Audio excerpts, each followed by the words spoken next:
আজকে ওই যে আমাদের সেক্রেটারি সাহেব যেটা বলছিলেন, দুঃখ লাগে, সবাই বিবেকহীন হয়ে যাচ্ছে। যে রিক্সাওয়ালা ভাইরা বক্তব্য শুনছে তাদেরকে সরাই দিচ্ছে। কে? ধরেন একজন কনস্টেবলের বেতন কয় টাকা?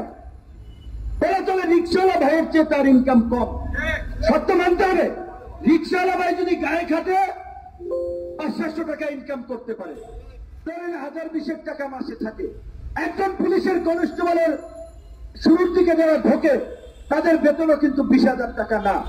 এখন ঘুষ না খাইলে বলেন, এই যে পুলিশ আইন শৃঙ্খলা বাহিনী, তিনি একজন পুলিশ সদস্য, তার মর্যাদা আছে এই সমাজে কোথায়?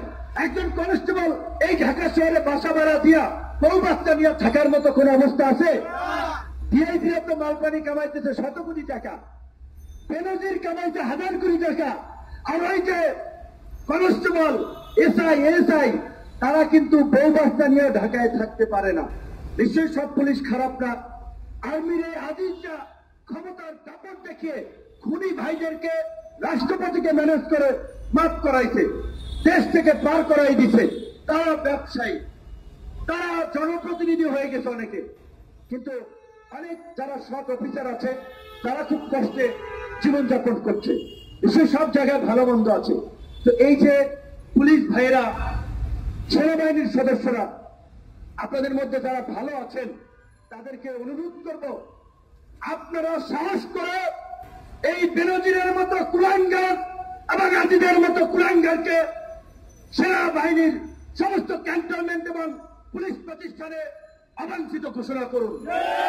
কারণ এই দুইজন কুখ্যাত ব্যক্তি বাংলাদেশের 53 বছরের ইতিহাসে সামরিক বাহিনীকে কলঙ্কিত করেছে, পুলিশ বাহিনীকে কলঙ্কিত করেছে, এবং তাদেরকে বিচারের মুখোমুখি হতেই হবে।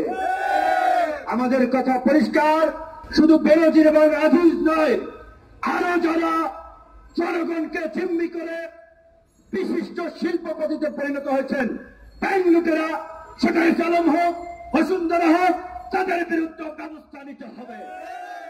এই লুটেরাদের বিরুদ্ধে সরকার